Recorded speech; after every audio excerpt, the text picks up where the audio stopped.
how can I get more time? Mostly I want to discuss two subcategories. The first one would be relative time, and the second one would be absolute time. Now the absolute time can be fairly easily calculated by having my life expectancy and then trying to increase this life expectancy by potentially doing things that elongate or extend the life expectancy. One could also think about not only life expectancy, so this would be lifespan, but also about health span, so basically extending the health years. So if I sit in a wheelchair and I'm not able to think straight, then one might ask the question whether this is still something that where I can actually do something that is kind of something that is worth, something that is an output, one could say.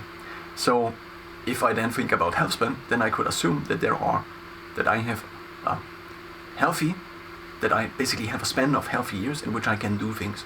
Now, of course, on average only, I can do basically the average of all of these years, or have the average health of all of these years, but this is then how one would extend the absolute time. So doing things that would basically increase the life expectancy or reduce mortality. Now, in terms of relative time, one could quite easily say that it is the time resolution that is the relative time. Now, the time resolution now has multiple subparts. The first subpart might be that one is able to increase the efficiency of a fixed cost. Now, if one thinks about the day as the ever-occurring unit of time one takes a look at, then by reducing the fixed cost of the day, one is able to have more variable time. So in economics, there is this concept that a company has often fixed costs, which are not necessarily as fixed as one would like them to be, but things like rent, for example, are something one needs to pay anyway, whether the business makes money or whether the business does not make money. Or not necessarily like this, but if a business, like a shop, sells products. Let's say the shop sells only one product, it's bicycles. And so the bicycle shop has to pay rent. It's 2.5k for this very nice location, which is actually maybe not that much. So let's say it's 5k in the city. And it's a very small shop. So we now have the 5k. For every bike he sells now, he has to have some portion of it that goes towards paying rent. But now stepping back from this, we basically have the fixed cost and we have the variable cost in terms of how much this bike costs, and then how much of a margin he basically adds on top of this, the bike seller adds on top of this. So we have the fixed cost as well as the variable cost. The more bike seller sells, the more bikes he also has to buy. And also there would be other variable costs as well. Now the thing about, or how this could apply to the daily time management is that, or I have been thinking about my daily time management like this. There are fixed costs which have to be paid off. So I usually work out once in a given day. I usually sleep once in a given day. I have to intake all of the calories that I think that are useful. And so there are these fixed costs which I cannot change anyway. I also have to do my laundry. I also have to do grocery shopping and so on and so forth. There are basically all of the recurring tasks could be seen as kind of fixed costs. But this would already mean that if one would then optimize, so basically on the spectrum of something being a variable cost and something as a fixed cost, one, or maybe let's just change it, the fixed costs here on the right, the variable costs here so left, right, from my perspective now. If we have the fixed costs here, then there seems to be this phenomenon, which I observed at least in myself, that if I now take these variable things and I try to optimize them, I try to basically make an idealized plan, then over time that idealized plan approximates more and more basically what I would otherwise see as fixed costs. So if I would see my work, for example, as first of all variable thing, so let's just say, okay, I have 8 hours in a given day, and that's 7 days a week. Let's just say it like this. Of course, we could also assume 5 days a week for 8 hours, which would be the typical 40-hour week. If I now say that I try to make the ideal plan, then I ideally would schedule out all of this maybe for the last few days, for the next few days, for the next few weeks, and for the next few months. What this would result in is that all of these things on the spectrum of fixed cost to variable cost would move more and more toward fixed cost. And this is a prison I found myself again and again, that I would schedule basically my days and weeks and maybe months in advance so much that I would basically drive myself into this prison in which I would feel, the short-term present me would feel that I only am kind of fulfilling this long-term plan in which I don't have any choice whatsoever. So there seems to also be some notion of agent, so an idea that the agency, the present me agency, has also to be something that has to be valued in this plan. So one could think again about maybe a plan that introduces more flexibility to this by maybe having a more actually more variable time. So in total, one could sum it up like this: one could get a more absolute time by increasing the life expectancy, but by also reducing mortality, which would be the same thing. And maybe also by trying to focus on the healthy years, but maybe it's not as easy as okay, I target health span, I target lifespan. Of course, everybody would want to have more healthy years if he would have the choice to, I assume at least. Now, whether this then also scales up proportionally the lifespan, I don't know.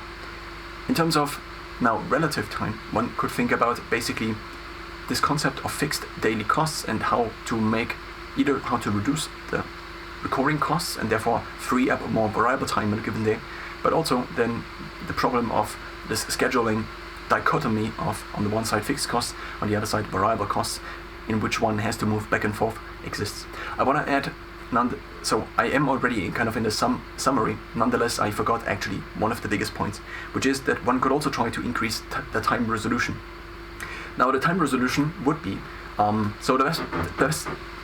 time resolution would be that one experiences time basically slower compared to others, or faster compared to others. So one would be able to, for example, think twice as fast.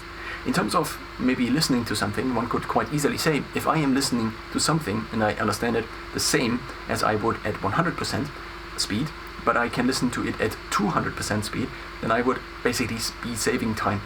Now, I have introduced this concept in reading books, and it's now also fairly implemented in audiobooks, in listening to audiobooks on many different services. Usually the speed at which you can listen to goes up to around 3. Now, of course, now the question comes up, if I know. So there are two scenarios. The first scenario is that if I watch something or listen to something at speed 2.0, but I could also listen to it in 1.0, then the 1.0 probably would mean that I learn more. But the question is, would I learn more per unit of time? So that's already kind of not the resolution, but the solution to this. At a given time, I obviously can choose whether I want now to listen at 1.0 or at 2.0. But the more I train myself to listen at higher playback speeds, the more at a given time I am also able to understand in a 1.0. That's at least a somewhat reasonable assumption, I think. So one could think now about, or one could extrapolate based on this example on different things. And these different things now so maybe the best example for this would be sleep. If I have a very good night of sleep, then I am just physically a little bit more capable, or compared to maybe the evening, but also compared to a day where I did not have a very good sleep. So from day to day, I already have changes in my mental cognitive performance, but also my physical performance, which also I don't know in which relation both stand to each other. It also seems to depend on timing, on meal timing, and so on and so forth. But if one basically could increase the performance of the body per unit of time, then one could therefore have basically greater capabilities in terms of physical as well as mental performance. So therefore, in a given year, one could, for example, have an additional workday if one is able to maybe shave off 79 seconds in a given day. So I think 79 seconds was the calculation, but I don't know what went into the calculation. I don't know what I assumed. It was just this one number that, first of all, I took this and then I said, okay, if I work 8 hours a day and so on and so forth. So let's do the calculation again. We take the 24 hours of a given day multiplied by the 60 seconds and the 60 minutes. We then get 86,400 seconds for a given day, which then we multiply by 365, which then results in 31 million seconds roughly. So if we then divide this by, and let's do it another way, otherwise I think I would have to have a linear equation. So if I take the 3,600 seconds of a given hour multiplied by 24 hours in a given day, we get 86k seconds for a given day. If I then divide this by the 365 days of a given year, we then find out how many seconds I have to save in a given day to then have an additional day in a year, I think, which results in 4.95. So let's just assume this is 5 minutes. So if I would be able to save 5 minutes in a given day, then I would have an additional day in a year.